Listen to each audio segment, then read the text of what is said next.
Quand ceux qui font l'art se racontent, le bruit de l'art, c'est maintenant.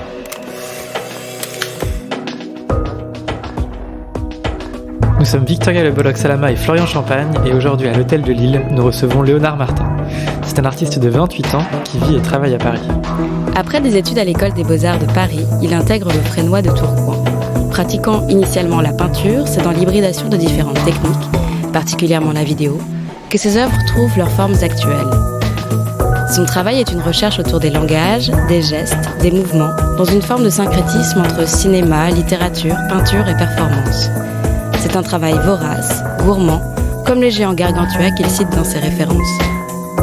Dans cet épisode, il évoque son goût pour l'imperfection, nous raconte ses résidences, notamment celle à la Villa Médicis à Rome, et nous parle du dialogue entre la littérature et l'histoire de l'art comme point de départ récurrent de ses réflexions et de son travail. Bonjour Léonard. Bonjour. Bonjour Léonard. En une phrase, comment est-ce que tu te présenterais à quelqu'un qui ne te connaît pas ?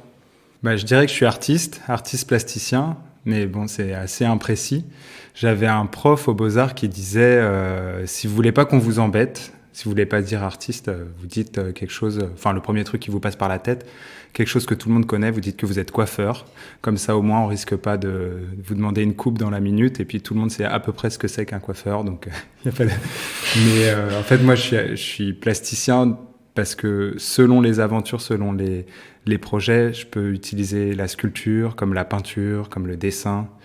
Et ce que j'aime bien, c'est justement aller d'une discipline à une autre et pas du tout m'enfermer dans une seule pratique. Ça t'est déjà arrivé de dire justement que t'étais autre chose que plasticien quand on t'a demandé ? Non, je l'ai pas fait, mais t'as souvent le truc, je suis artiste. Ah ouais, t'es peintre. Et tu fais quoi comme style, genre fusain ? Et ça, c'est un peu le problème, en fait. Après, ça dépend de... Alors, en même temps, c'est toujours un exercice d'essayer de raconter ce qu'on fait avec des mots simples pour pas perdre non plus la personne avec qui tu parles. Mais en fait, pour commencer, moi, je viens du dessin et de la peinture. J'ai fait mes études aux Beaux-Arts. Et très vite, j'ai eu envie que ces choses-là soient en mouvement. Et ce qui m'a amené au cinéma d'animation, parce que j'ai commencé par peindre, mais pour que ces figures s'animent, le premier truc que j'ai trouvé, c'est de les dessiner et de les découper, ce qui a donné lieu à un film en papier découpé. C'était la première chose, le premier passage, en fait, en dehors de la peinture. Comme tu le disais, tu as fait l'École des Beaux-Arts de Paris et tu étais dans l'atelier du peintre figuratif François Boiron. Qu'est-ce qui t'a donné envie d'aller du coup en école d'art et plus précisément dans cet atelier ? À l'origine, en fait, j'ai commencé par un cours de modèle vivant quand j'étais encore au lycée. J'ai fait 4 ans de modèle vivant et il y a eu une rencontre importante avec un professeur que j'aime beaucoup, avec qui je suis toujours ami, qui m'a donné envie d'aller aux Beaux-Arts. Mais au départ, moi, j'allais faire du modèle vivant dans l'idée de, selon l'expression que je déteste, savoir dessiner. Et je me suis rendu compte que le dessin pouvait m'amener complètement ailleurs. Et justement que ça pouvait m'emmener aux Beaux-Arts, par exemple, alors que je n'avais pas du tout prévu d'aller aux Beaux-Arts. Et en arrivant aux Beaux-Arts, ça a été un peu difficile parce qu'il y a une sorte de bizutage qui existe encore aux Beaux-Arts. C'est un bizutage qui n'est pas direct, qui n'est pas volontaire. Ce n'est pas des étudiants qui viennent et qui te mettent de l'eau sur la tronche, je sais pas quoi. Mais tu dois trouver un atelier et être accueilli par cet atelier. C'est un système, en fait, qui est très ancien, de chef d'atelier, donc on pourrait se dire que c'est désuet. Il faut y rentrer, c'est ça le bizutage. Mais une fois que tu y es, c'est comme une maison... dans Harry Potter, quoi. Il y a un côté un peu Gryffondor, Serpentard, tu vois, évidemment, t'as une coloration, c'est sûr que ça met du temps de se dire, je fais mes études dans cet atelier-là, mais je ne suis pas uniquement peintre, ou je ne suis pas uniquement peintre figuratif, d'après-photo, ou voilà, c'est des choses évidemment, il faut déconstruire tout ça. Et quand je suis arrivé, ça a été un peu dur de m'intégrer parce que j'avais plein de désirs différents, j'avais envie de faire plein de choses. Et puis il fallait trouver quelqu'un. J'étais d'abord allé voir Alberola qui m'avait dit non, allez chez Gauthier. Je vais chez Gauthier, on me dit allez chez Boiron. Enfin finalement Boiron c'est celui qui m'a accueilli. Et tu sais pourquoi il disait non comme ça ? Qu'est-ce qui fait que tu arrives à rentrer dans un atelier ou pas ? D'abord, tu as quand même une orientation naturelle. Enfin, soit tu fais plutôt du volume, soit tu fais plutôt des choses en dessin ou peinture, ou de la vidéo, ou de la performance. Donc déjà, ça, c'est une première sélection. Ensuite, moi, je me suis rapproché de la peinture et du dessin parce que c'est ce que je faisais. Et là, il y a aussi plusieurs écoles. Je dis pas que c'est des chapelles, mais quand même, c'est des familles artistiques.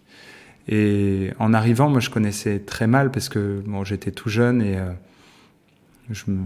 j'avais pas encore de sentiment, j'en ai toujours pas d'ailleurs, d'appartenance à telle ou telle famille. Et c'était un peu dur de devoir choisir comme ça. Et puis surtout, je trouvais ça très, très vieux jeu, quoi. Un côté ancien régime du maître et de l'élève. Il y avait un côté qui me dérangeait. Et finalement, avec François Boiron, ça a été une rencontre d'abord humaine parce que c'est quelqu'un de super sympa et de très attentif, très humain aussi. Et on a passé 5 ans ensemble à parler de cinéma surtout. On n'a pas tellement parlé de peinture, on parlait beaucoup de cinéma. Et il se trouve que c'est un terrain qu'il connaissait beaucoup parce que son père était réalisateur. Et puis moi, j'étais comme camp de base chez Boiron, mais je gravitais partout dans les beaux-arts. J'ai fait plein de choses différentes et beaucoup de cours théoriques aussi. J'aimais beaucoup les cours de Didier Semin, d'Alain Bonfant, tous les professeurs des beaux-arts. Et le cinéma, à cette époque-là, c'était ça a été un terrain de réflexion qui t'intéressait déjà ? C'est drôle parce qu'aujourd'hui, je regarde plus beaucoup de films, mais à l'époque des Beaux-Arts, c'était une découverte, c'était vraiment un Éden, donc j'ai pas arrêté, avec une grande boulimie de regarder des films, plein de classiques, et puis je regardais aussi tout ce qui sortait à cette époque-là. Et ça m'a aidé aussi à penser autrement la peinture. Essayer de la penser dans un rapport au temps, au montage d'images. Et c'est comme ça, du coup, que tu es rentré après au Fresnoy, parce que justement, tu t'intéressais à la vidéo. Ouais, en fait, ce qui s'est passé avec les Beaux-Arts, c'est que, mais toujours maintenant, c'est que je peins, j'ai toujours une pratique quotidienne de la peinture, mais c'est pas forcément pour ça, d'ailleurs, que je suis appelé ou qu'on me connaît mon travail, hein. Mais c'est quelque chose que je fais tout le temps parce que pour moi c'est la base.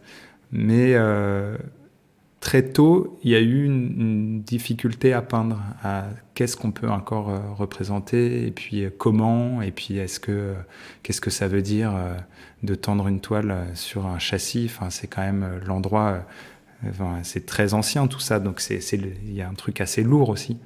Et puis j'ai fait mes études aux Beaux-Arts, quoi. Je me suis pas formé tout seul avec une bande de copains dans un atelier. Donc il y a aussi un truc aux Beaux-Arts de Paris, tu es à 200 mètres du Louvre, donc tu as le poids de l'histoire. Tu peux pas faire semblant de pas voir les morts, quoi. Et en fait, j'ai commencé à dessiner pas mal d'après des peintures ou des choses que je voyais qui me plaisaient, plutôt des personnages. Et puis à découper les bras, les jambes, les têtes, et à les recoller autrement, en volume cette fois. C'est aussi ce rapport-là au passé, c'était tiens, j'aime bien cette jambe chez tel peintre, j'aime bien cette tête chez tel autre. Et d'assembler ces choses-là. Il y avait aussi aux Beaux-Arts un truc génial, c'est que c'est une école qui accueille les architectes de Paris-Malaquais. Et les architectes, ils ont toujours plein de choses à jeter. Dans les bennes, il y a des tonnes et des tonnes de maquettes. Et je récupérais un tas de trucs, de morceaux de bois, de morceaux de carton. Et j'ai commencé à me fabriquer des décors avec ça. Et en fait, je me fabriquais des petits théâtres. Et ces petits théâtres, ça me permettait à la fois de faire ce film d'animation la dernière année de mes études, mais aussi d'avoir un sujet en peinture. Au tout départ, qu'est-ce qui t'avait donné envie de faire une école d'art ou de prendre ces cours de dessin? C'est une rencontre, c'est vraiment une rencontre avec un prof de dessin, un professeur de modèle vivant que j'ai rencontré quand j'avais 17 ans, qui m'a montré que je pouvais faire autre chose avec le dessin, que c'était pas uniquement fait, d'abord c'était pas uniquement fait pour représenter, c'était aussi du plaisir seulement à dessiner. Et comment tu t'es retrouvé à prendre ces cours? Au départ, je voulais apprendre à faire des bandes dessinées. Et je me suis dit que pour faire de la bande dessinée, il fallait apprendre à dessiner. et revenir à commencer par les bases, le modèle vivant. Et en fait, je suis arrivé dans ce cours où c'était pas du tout académique, enfin ça veut rien dire académique, mais c'était pas du tout le travail des proportions, de l'anatomie, c'était vraiment du dessin sur le vif, un peu comme je sais pas, Rodin pouvait le faire avec ses modèles, hein. C'est capter une silhouette, capter un mouvement, et puis surtout se débarrasser de tous les préjugés qu'on peut avoir sur le dessin, c'est-à-dire ce qu'on appelle la lumière en dessin, mais qui en réalité, la plupart du temps, c'est de l'éclairage, hein. Ça veut dire poser des ombres et ces choses-là. On oublie, en fait. On oublie tout ce qu'on peut, tout ce qu'on sait. Le corps, c'est cette fois la taille d'une tête. Enfin, c'est toutes ces conneries, en fait, dont on n'a pas besoin. Et à partir de ce moment-là, on peut commencer à dessiner, en fait. C'est comme un enfant, hein. Il commence à parler avant de connaître les règles de grammaire.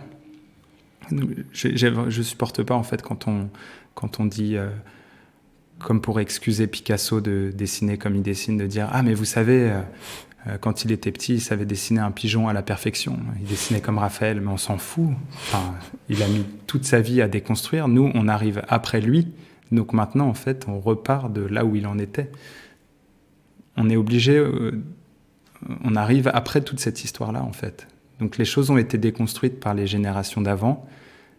Pourquoi il faudrait reprendre avant ? Non, on va essayer plutôt de recoller les morceaux de tout ce qu'on a vu et de ne pas avoir trop d'idées de départ, de préjugés, quoi. Quand tu parles de ce qui t'intéressait dans la bande dessinée, est-ce que c'était la narration ? En fait, ce que j'adore dans la bande dessinée...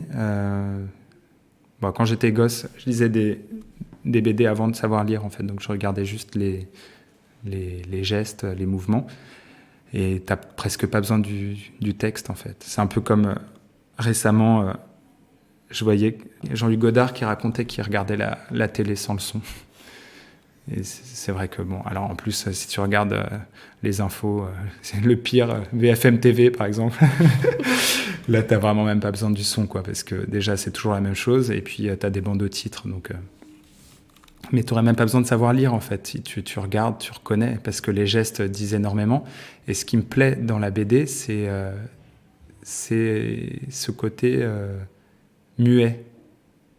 Même si c'est écrit, mais c'est quand même très bizarre quand on y pense, ce qu'on appelle les bulles, les phylactères. Enfin, c'est quand même délirant, quoi, d'avoir un texte écrit. Je sais pas imaginer que dans la vie, ce que je viens de dire, ce soit écrit au-dessus de ma tête. Enfin, c'est quand même une drôle d'invention. Et en fait, si tu regardes juste moi, je suis mauvais lecteur, en fait. Je lis beaucoup. À la fois, je lis beaucoup. J'ai beaucoup de livres, mais je lis en diagonale. Je termine pas les livres. Je saute des pages. Et avec la BD, c'était presque c'est peut-être ça qui m'a amené à la peinture, en fait. Avant de connaître les peintures, vu que je suis né dans les années 90, c'était d'abord la BD avant la peinture.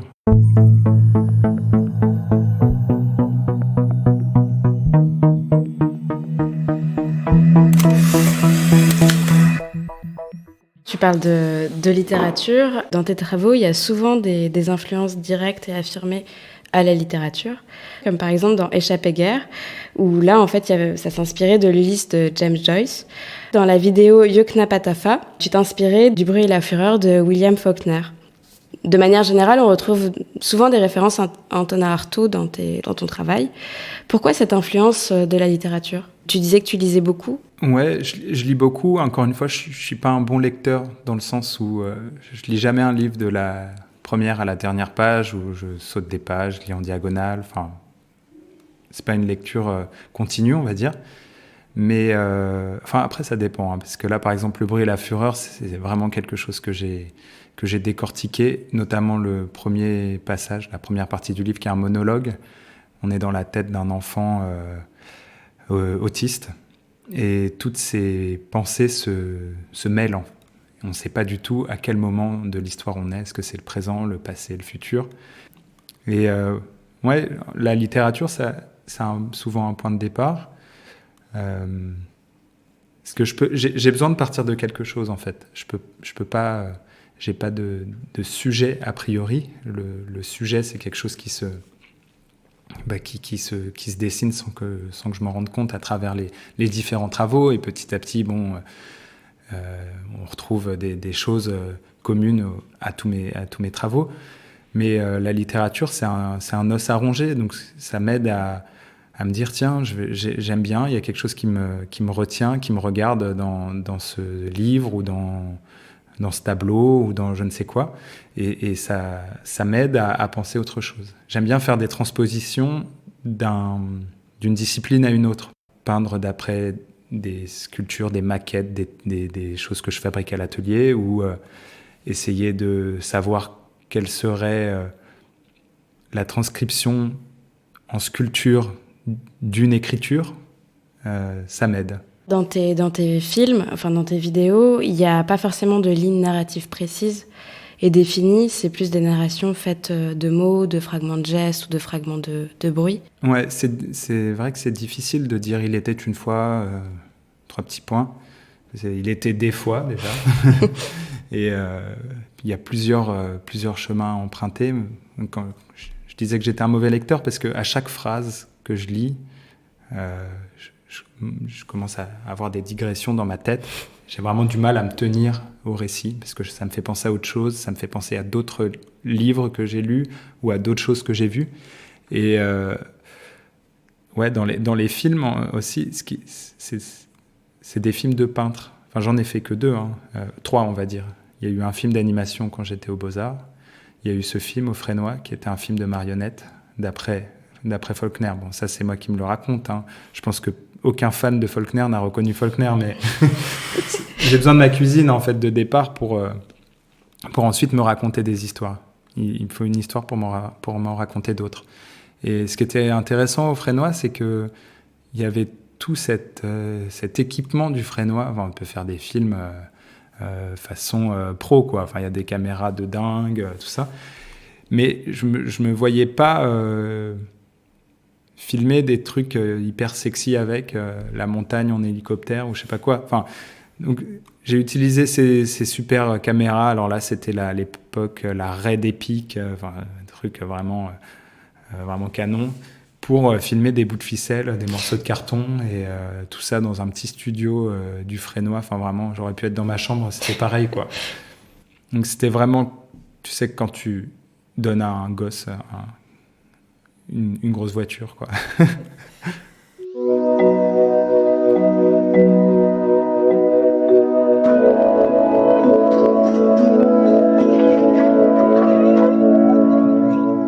Ce que je disais sur le fait de filmer avec des super caméras, des bouts de ficelle, c'est qu'en fait, je me payais un Ridley Scott. Enfin, le cinéma d'animation, ça permet d'avoir 300 acteurs sur le plateau et faire ça dans sa chambre, quoi. Et c'est vrai que je suis attiré par les auteurs ou les artistes qui ont cette ambition de l'exhaustivité, de se dire, tiens, je vais recréer un monde entier. Et j'aime bien cette idée d'une œuvre qui concentre plein de choses, mais qui reste ouverte. C'est qu'une œuvre soit suffisamment ouverte pour que dedans, le spectateur puisse aussi se raconter son histoire et faire son montage cinématographique à lui, assembler les choses. Parce que ce qu'on recueille, nous, de l'histoire de l'art ou de l'expérience en général, c'est toujours en morceaux, c'est toujours à recomposer. On n'a pas un bloc comme ça. Et c'est ça qui s'est passé quand je suis arrivé aux Beaux-Arts. Enfin, c'est cette histoire de trouver un atelier, d'assembler les choses pour essayer de se dire, bon, alors, qui est-ce que je suis, moi, dans tout ça, après tous ceux qui sont déjà passés par là. Et puis, en plus, c'est pas forcément les meilleurs artistes qui sont passés par les Beaux-Arts. Donc, qu'est-ce qu'on va faire, quoi? Depuis la fin de tes études, tu as notamment fait des résidences à la Villa Belleville à Paris ou encore à la Villa Médicis à Rome en Italie entre 2018 et 2019. Dans tes travaux récents, il y a une vraie influence de l'Italie et même des références appuyées à la Renaissance italienne du Quattrocento et du triptyque de Paolo Uccello, La bataille de San Romano. Est-ce que tu dirais que ton travail est perméable au lieu dans lequel tu crées? Et dans quelle mesure il le serait? C'est marrant de rapprocher la Villa Belleville et la Villa Médicis. Je ne fais que les villas, en fait. Perméable au lieu, ouais, peut-être. Je me demande, parce qu'à la Villa Belleville, en même temps, je faisais de la peinture à ce moment-là. Alors si, à la Villa Belleville, il y avait aussi ce truc de... Comme il y a plein d'artistes qui vivent là-bas, enfin, qui travaillent là-bas. Il y a des artistes en résidence, mais il y a aussi une équipe de permanents qui ont plein de compétences différentes et qui ont aussi plein de matos, plein de chutes je fais beaucoup de choses avec des matériaux que je récupère. Donc, oui, c'est un truc qui revient de tout à l'heure des Beaux-Arts. Oui, voilà. Il y a une histoire d'assemblage, de collage. Le truc que les gens abandonnent là où t'es. Ouais. Après, c'est pas du tout une règle du jeu. Hein. Enfin, il se trouve que ces derniers temps, j'ai fait beaucoup de travaux qui m'ont pris 1 année. Je sais pas pourquoi, c'est aussi lié à ces histoires de résidence ou quoi, mais je me suis retrouvé sur une temporalité d'1 année. Ce qui fait que je me retrouve à la fin de l'année à 0. Et maintenant, de quoi je repars, quoi. Et souvent, je suis obligé de repartir de ce que j'ai sous les yeux, ouais, c'est vrai. Alors, il y a ça qui traîne à l'atelier, il y a un reste de trucs. Tiens, il y a ce film que j'avais vu, que j'aimais bien. Il reste toujours quelque chose qu'on peut pas ingurgiter, quoi. C'est comme dans une assiette, il y a toujours un os qui reste. Et t'es obligé de repartir de ça pour l'œuvre suivante. Donc peut-être, en ce sens, oui, les lieux où je suis interviennent. Le lieu influence dans le sens où les moyens de production déterminent les modes de pensée. Donc, quand je suis dans un atelier à Saint-Denis, je peux pas faire des marionnettes géantes. Ou quand je suis en résidence à Belleville, enfin voilà. Donc là, pour la Villa Médicis, je me suis dit, mais j'ai envoyé ce dossier. Je me disais, mais bon, si je suis pris, c'est quand même trop bien. Je vais pas leur faire des trucs qui font 70 cm, quoi. Là, il faut y aller, c'est le moment, quoi. Donc, ça faisait 7 mètres. Et c'était l'occasion de changer aussi. Puis ça fallait se payer la villa, quoi. Enfin, c'est un bâtiment immense, un jardin immense. Donc, faire quelque chose à son échelle. Justement, la bataille de San Romano, c'est un peu un os à ronger. C'est une référence qui revient dans pas mal de tes travaux. Notamment, il y a une installation qui s'appelle Circo Uccello, que tu as fait en 2018. C'était des petites sculptures mécaniques à cheval entre les chevaliers et les petites marionnettes qui étaient inspirées de ce triptyque. En fait, cette œuvre-là, c'était le travail liminaire d'une autre œuvre qui s'appelait Picrochole, le rêve de Paul, que tu as fait en 2019, justement à la Villa Médicis, où tu revisites l'œuvre du maître italien à travers une vidéo tournée à Rome et Florence. Et ces mêmes marionnettes sont cette fois-ci géantes. La bataille de San Romano, c'est aussi une référence qui revient dans une œuvre que tu as fait en 2019 qui s'appelait La Mêlée et que tu as présentée à la Biennale de Lyon, où en fait c'était une sculpture gonflable blanche qui était animée, où il y avait un peu des enchevêtrements de silhouettes humaines ou animales ou plein de choses qu'on distinguait plus vraiment. Et finalement, on a vraiment l'impression que du coup, cette référence t'a suivi sur pour plein d'œuvres. Ouais, il y a un fantôme. Chaque année, il y a un fantôme. Là, c'était Paolo Uccello et je lui avais pas réglé son sort. Je lui ai toujours pas réglé son sort d'ailleurs en 1 année et en un travail. Il est revenu pour Lyon parce que j'étais plongé dedans et je cherchais le moyen de continuer à dire autrement quelque chose qui m'avait touché dans cette peinture. Et là, notamment, le gonflable qui était présenté à Lyon, ça partait du fait que dans ces peintures de bataille, mais dans les peintures de bataille en général, d'ailleurs pas juste Paolo Uccello, les corps sont complètement mélangés aux formes animales, aux formes végétales, à l'architecture, dans une mêlée où on ne distingue plus à qui appartient telle jambe, tel bras, telle crinière. Et ça me plaisait, cette idée que vraiment les choses soient fusionnées. Pour une fois, j'ai essayé d'affirmer cette histoire de ne pas présenter quelque chose de découpé, mais quelque chose vraiment d'un bloc. Et c'est ce qui a aussi conditionné le choix de la laisser en blanc. Parce que j'étais venu une semaine avant l'ouverture de l'expo dans l'espoir de la peindre. Et en fait, quand je suis arrivé face à la sculpture que je découvrais, parce que j'avais fait une maquette en terre et en travaillant avec une boîte d'aéronautique qui s'appelle Airstar, qui a accompagné, qui était en partenariat avec la Biennale de Lyon.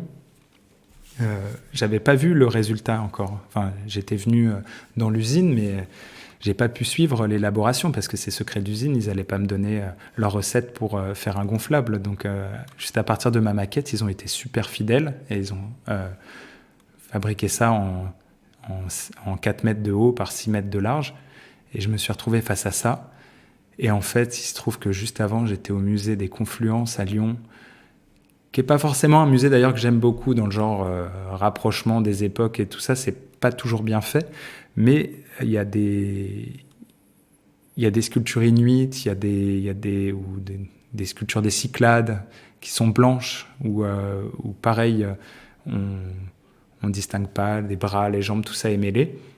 Et quand j'étais face à cette sculpture gonflable à Lyon, toute blanche, je me suis dit, bah voilà, c'est monolithique, c'est implacable. Qu'est-ce que je vais aller rajouter de plus, tu vois ? C'est comme s'il fallait sous-titrer quand les gens parlent déjà. Enfin, c'était too much, quoi. Donc. Est-ce que parfois, justement, les œuvres de tes contemporains, qu'ils soient de ta génération ou pas, peuvent te servir de réservoir d'idées ? De mes contemporains, je sais pas, parce que dans mes contemporains, c'est plutôt, j'ai l'impression, une idée parmi d'autres. Là, parce que peut-être que c'est trop récent, c'est trop frais, on a trop le nez dedans, et qu'en plus, on partage les idées. Enfin, on n'est pas... Les idées, elles voyagent. Hein. On se rend compte qu'on est traversé par des mêmes questions. On s'en rend même pas compte. On ne fait pas exprès, mais en fait, au bout d'un moment, on se rend... Enfin, si, quand on se dit, tiens, ça me plaît, cette matière, elle me plaît, ou cette histoire-là, je sais pas, liée au double, à l'autre, à machin. En fait, tu te rends compte que tu regardes des travaux qui se font en ce moment, il y a plein de gens qui traitent, je sais pas, du transhumanisme, de la robotique. C'est des sujets, alors comment... Moi, je suis pas du tout... je fais pas des messages, je suis pas facteur, quoi, donc je cherche pas à faire passer quoi que ce soit. C'est juste que je suis traversé, comme tout le monde, par l'époque. Donc, dans mes contemporains, je peux pas me dire, tiens... je vais partir de l'œuvre d'un copain et je vais travailler à partir de ça. Enfin, en tout cas, ça m'est pas encore arrivé. Par contre, inventer quelque chose avec d'autres, ça, j'aimerais bien, ouais.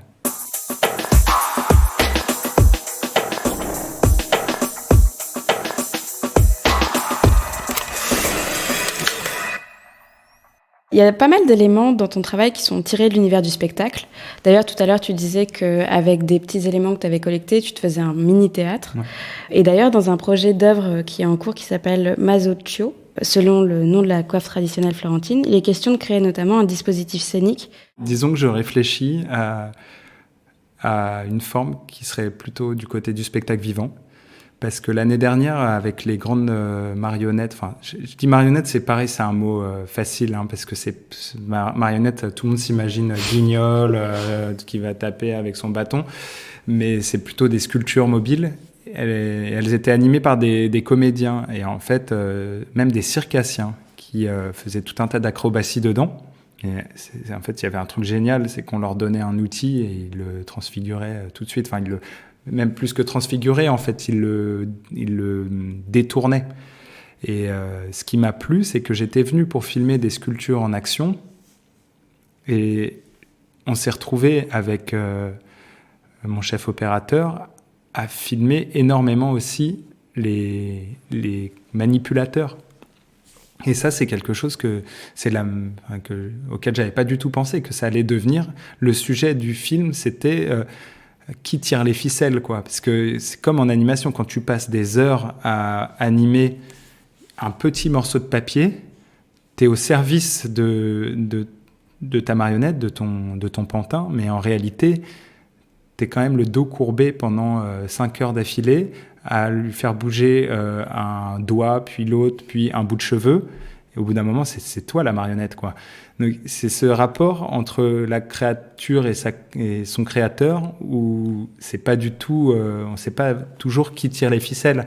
Et ce genre de choses, ça m'a donné envie d'aller vers le théâtre. Et c'est aussi dans le vivant, il y a toute cette part d'indéterminé qui est un gisement incroyable, quoi, à exploiter. J'en ai d'ailleurs eu marre à un moment de faire quand j'ai fait ce film d'animation, je me suis dit c'est plus possible. C'est pour ça que le premier film que j'ai fait au Fresnoy, c'était avec des marionnettes à fil. C'était pour échapper à l'image par image qui est très très contraignante. Et là, avec le film de l'année dernière où c'était des gens en chair et en os, j'ai découvert tout un nouveau monde, quoi, à explorer. Donc je réfléchis à une forme théâtrale, ouais. En plus, j'aime bien le théâtre, enfin, plus précisément le plateau. Ce côté très bricolage que tu décrivais tout à l'heure, comment est-ce que tu as appris ça? Comment est-ce que tu t'es penché là-dessus? À quel moment ça a commencé vraiment?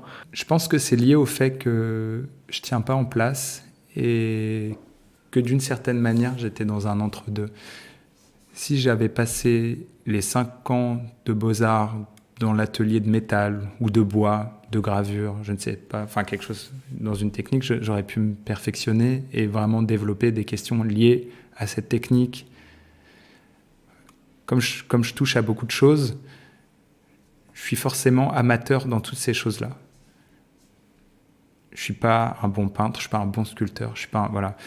Et tant mieux finalement parce que je suis entre les deux et c'est forcément du bricolage, quoi. C'est important pour toi cette idée du statut de l'amateur?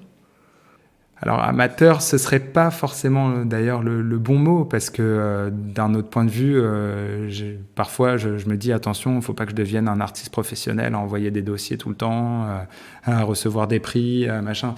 Donc je préférerais parfois me dire bon je travaille le dimanche, mais disons une forme de fausse désinvolture, ça je crois que c'est important. C'est quoi une fausse désinvolture? C'est que quand tu regardes les travaux de grands artistes, tu te dis mais ça va pas, quoi, ça c'est pas possible. Le mec il s'est quand même pas fait chier. Enfin si ça avait été moi j'aurais pas fait ça comme ça, j'aurais remis un coup de pinceau là ou tiens mais c'est mal vissé son histoire. Et mais en fait je crois que c'est justement là-dedans que qu'on voit la différence entre un technicien et un artiste, quoi. C'est que l'artiste, sa question est ailleurs. Elle n'est pas dans la technique. Elle n'est pas dans... Alors, quand on commence à te dire « c'est bien fait », en général, c'est que c'est pas terrible, quoi. Ça veut dire que on voit que la technique, on voit pas ce dont tu parles. Et ça, c'est le truc, en général, quand on visite une expo et qu'on est avec les autres spectateurs, qu'on les écoute parler à côté... Quand ils n'ont rien à dire, en général, c'est bien fait, c'est bien accroché, c'est bien éclairé. J'aime pas trop ce rouge. Voilà, on se dit, bon, il n'y a rien à faire, en fait. Là, la rencontre n'a pas eu lieu. C'est quelque chose que tu as déjà fait ou que tu fais souvent, de te mettre, de te fondre parmi les visiteurs et d'écouter les réflexions, les remarques, que ce soit des expositions où tes œuvres sont exposées ou d'autres expositions? Quand on voit les files de queue devant les expos, on dirait des concerts de rock, c'est marrant maintenant, sauf que c'est, je sais pas, le Gréco. Ce qui est drôle, c'est qu'en fait, s'il n'y avait pas eu une publicité dans le métro ou un truc comme si c'était Johnny Hallyday, le Gréco, tout le monde s'en taperait, quoi. Mais il y a ce phénomène-là de politique culturelle où... de fait, tu te retrouves à jouer des coudes devant un tableau et c'est de plus en plus difficile entre les flashs de téléphone et les audioguides d'avoir une vraie rencontre avec une peinture. Mais tu t'y fais attention aux remarques, par exemple, sur ton travail? Enfin, c'est quelque chose qui t'affecte, qui te permet de te construire, de te motiver, de... je me pose beaucoup la question de comment pouvoir en parler avec quelqu'un qui a une bonne volonté au départ. Parce que, par contre, la paresse, ça, c'est inexcusable. Enfin, si quelqu'un n'a pas envie, il n'a pas envie. Bon, ben voilà, je vais pas essayer de lui expliquer alors qu'il s'en fout et qu'il part d'un mauvais pied. Mais si la personne s'intéresse, mais dit, bon, voilà, moi, c'est pas trop mon truc, j'y connais rien, tu pourrais me dire en quelques mots. Bah là, souvent, je me dis, bah, je demande à la personne, en fait, de me dire, bah, qu'est-ce que tu vois ? Et ça m'aide à pouvoir lui donner des clés, ou en tout cas qu'on échange. Parce qu'il y a l'effet inverse, quoi. Si j'arrive et que je commence à lui parler de Joyce, que la personne, elle a pas lu un livre de sa vie parce que elle aime pas lire ou j'en sais rien, elle va se dire, mais c'est quoi ce péteux ? Enfin, il y a quelque chose qui va se fermer. Donc, c'est plutôt ça la question. Ouais. C'est comment parler du travail sans vulgariser non plus. Enfin, j'ai pas du tout envie de me transformer en Jamie. C'est pas sorcier, quoi. Enfin, tu vois. Ces trucs, non. Il faut garder évidemment une part de mystère et accepter que, de pas avoir toutes les clés. Et puis d'ailleurs, je trouve que c'est marrant parce que la plupart des gens se disent, bon, au moins au Louvre, c'est bien fait, on comprend ou quoi. Et souvent, l'art contemporain, on va te dire, l'art contemporain, on comprend rien, c'est l'art contemporain, etc. Alors qu'en fait, moi, je l'éprouve par exemple dans la musique où j'y connais rien. Je suis beaucoup plus sensible à la musique contemporaine et je trouve ça plus facile d'accéder à la musique contemporaine qu'au répertoire classique. Parce que quand je me trouve devant un rayonnage avec 500 CD de Bach, avec je sais pas combien d'interprètes, et par quoi je commence pour aborder ça, tu vois ? Tandis que la musique contemporaine, il y a quelque chose de beaucoup plus ouvert, où je peux faire des analogies. C'est pour ça que j'utilise souvent, en fait, j'explique une peinture avec les mots de la musique ou de la cuisine. Ça m'aide à faire passer quelque chose de ce que c'est que... C'est pas mal de faire des analogies pour... Ça m'aide à parler de mon travail, par exemple. C'est peut-être aussi pour ça que je me cantonne pas à une discipline, mais... Tu vois, on parlait de l'Expo Gréco, quand j'y suis allé l'autre fois, là, j'en parlais avec une copine, et c'était que des mots de cuisine qui sortaient. Comment tu l'expliques ? Peut-être parce que c'est un vocabulaire sensoriel. Est-ce que tu fais de la cuisine ? Oui, non, mais j'ai été traumatisé par Maïté en étant petit. Parce que c'est sensible, surtout, ouais. C'est sensible, et puis dans la cuisine, tu as tout un champ lexical de matière, de consistance, de couleur, de goût, d'odeur aussi. Et c'est hyper large c'est pas mal pour donner des...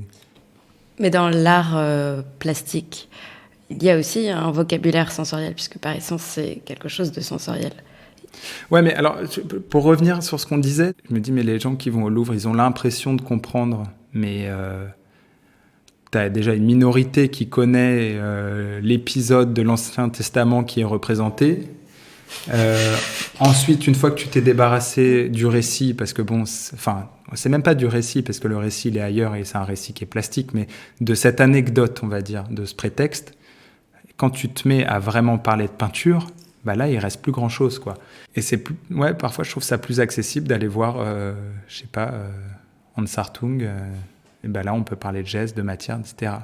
Mais comme par hasard, quand tu te retrouves devant Rubens, on arrête de parler de ça, mais comment ça se fait, en fait ? On s'en fout, hein, moi, les nus de Flamande avec des angelots, épisode de la Bible, au fond, je m'en tape. Ce qui m'intéresse, c'est cette fougue, c'est son écriture, en fait, son style, sa sensibilité. Comme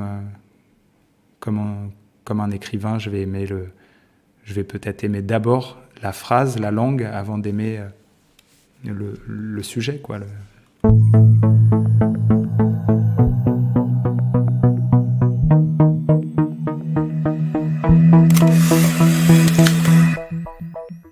Quel est le conseil que tu donnerais à quelqu'un qui aimerait s'intéresser à l'art contemporain mais qui ne saurait pas par où commencer ? Pas forcément d'ailleurs d'aller dans une galerie, hein. Parce que les galeries c'est particulier, c'est des petits espaces, enfin pas tous, hein, mais puis c'est orienté vers la vente, mais de commencer par les grandes expositions, hein, c'est sûr, d'essayer de pousser la porte, de se sentir légitime aussi, parce que ça c'est un gros problème, mais de se dire de pas se freiner en se disant moi j'y comprends rien, c'est pas fait pour moi, ou c'est élitiste ou quoi que ce soit. Déjà de se sentir légitime, de dire ça me concerne, et puis de pas se laisser impressionner parce que y a un cartel avec un nom connu, ou que tout le monde fait oh, c'est un génie, quoi que ce soit. Puis d'abord de se laisser aller à purement à des choses qu'on peut ressentir. Alors parfois on ressent rien, hein, parce qu'il y a des travaux qui sont plus théoriques, ou qui sont pas du tout sur l'essence, qui sont sur autre chose. Mais ça n'empêche pas, il y a d'autres personnes qui sont attirées par ça aussi. Selon toi, qu'est-ce qui fait une bonne œuvre ? Peut-être quelque chose qui n'est pas trop littéral, qui ne se donne pas du premier coup, quelque chose qui résiste. Quand on se dit tiens, ça j'aime pas, mais qu'en fait on y repense et qu'on y revient et qu'on trouve petit à petit qu'est-ce qui nous a retenus avec ça, pourquoi on l'a pas oublié. Parce que ça arrive très souvent d'être charmé par des œuvres, waouh, super et tout ça, et puis en fait on y repense, ah oui en fait ah oui non mais ça c'est qu'à l'époque j'étais dans ce délire-là, j'aimais bien ça, machin, mais en fait ça vaut pas trois clous quoi.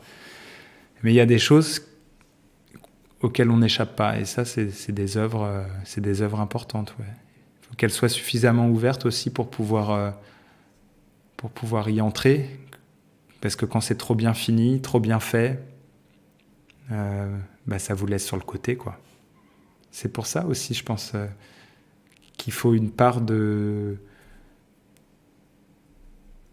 mal fait, enfin une part de... Parce que si c'est complètement bien fait, c'est comme quelqu'un qui a une plastique de mannequin. On voit une image et on oublie de voir la personne, en fait. Mais donc pour toi, Uccello, c'est mal fait ? Ouais. Ouais, Uccello, on lui a reproché de faire des chevaux de manège. On disait, mais ces chevaux, il veut représenter le mouvement, mais il fait des trucs complètement statiques. Ils font dire des chevaux de bois. Et en fait, je trouve ça trop beau de se dire, ouais, c'est des chevaux de bois, parce qu'il peignait d'après des chevaux, des petites figurines aussi. Donc, nous, on peut pas s'empêcher de voir, quand on voit Uccello, c'est un peu quand on voit le premier King Kong, quoi. On dit, putain, c'est vraiment, entre guillemets, c'est vraiment mal fait, ce singe en peluche en haut d'une tour, mais c'est aussi ça qui fait le charme. Tu penses qu'on peut parler de carrière pour un artiste ? Est-ce que toi, tu vois les choses comme ça ? Est-ce que tu dirais que tu construis une carrière ? Ouais, on peut faire carrière, mais c'est pas ça qui fait un artiste, hein. Ce qui fait un artiste, c'est l'irréductible qu'on a en nous, qui fait qu'on peut passer 40 ans de sa vie et qu'on n'a toujours pas fait le tour de la question. Est-ce qu'on a connu aussi beaucoup de feux de paille, de papillons qui se brûlent les ailes. Mais le plus difficile, c'est de se maintenir et d'avoir encore un truc à dire. Après, moi, peut-être que je deviendrai, je sais pas, boulanger dans le Massif central, parce qu'au bout d'un moment, j'en aurai ras-le-bol de tout ça, mais je pense que je serai toujours traversé. Maintenant, c'est trop tard, de toute façon. J'y ai goûté, je serai toujours traversé par des questions artistiques, c'est sûr. Pour finir, quelles sont tes prochaines actualités ? Je suis finaliste pour le prix Maïf, donc... Je pense à un automate qui serait inspiré de Alma Mahler, qui était entre autres d'être la veuve de Gustav Mahler. Ça a été la compagne d'Oskar Kokoschka. C'était une femme incroyable en fait, mais qui surtout faisait tourner la tête aux hommes. Elle en a éprouvé plus d'un, et quand elle s'est séparée de Kokoschka, il était inconsolable. Et il a fait réaliser une effigie, en fait une sorte de poupée à son image. Et il a vécu pendant un moment avec la poupée d'Alma Mahler. Et puis, je travaille aussi sur une exposition qui va avoir lieu à l'abbaye de Fontevraud à partir de juin, à côté de Saumur, où il y a 4 gisants. En fait, c'est Aliénor d'Aquitaine, Henri II, Richard Cœur de Lion, je ne sais plus qui est le 4e, mais il y a 4 tombeaux. Et je trouvais ça assez beau, ces sculptures qui sont couchées. Et on m'a proposé d'investir l'abbatiale, en fait le cœur de l'abbatiale qui se trouve en face de ces 4 gisants. Donc j'aimerais réanimer ces gisants, les remettre à la verticale. Et je vais donc fabriquer 4 sculptures qui vont se déplacer sur un rail et qui vont répondre à ces 4 gisants. Mais voilà, je vous en dis pas plus parce que c'est en cours. Léonard, merci de t'être raconté, d'avoir fait entendre ta voix au milieu du bruit. On peut retrouver ton travail sur Instagram ? Ouais, tout à fait. Ouais. C'est Léonard Martin avec un 0 à la place du haut. Si vous voulez soutenir le bruit de l'art, n'oubliez pas de mettre des petites étoiles et des commentaires sur Apple Podcast. Nous tenons à remercier l'Hôtel de Lille d'avoir à nouveau accueilli le bruit. Merci également à celle et à celui qui a pris du temps pour partager ce moment avec nous. Nous revenons bientôt. D'ici là, pour ne rien rater, retrouvez l'actualité du bruit de l'art sur Instagram et Facebook et sur notre site lebruitdelart.fr.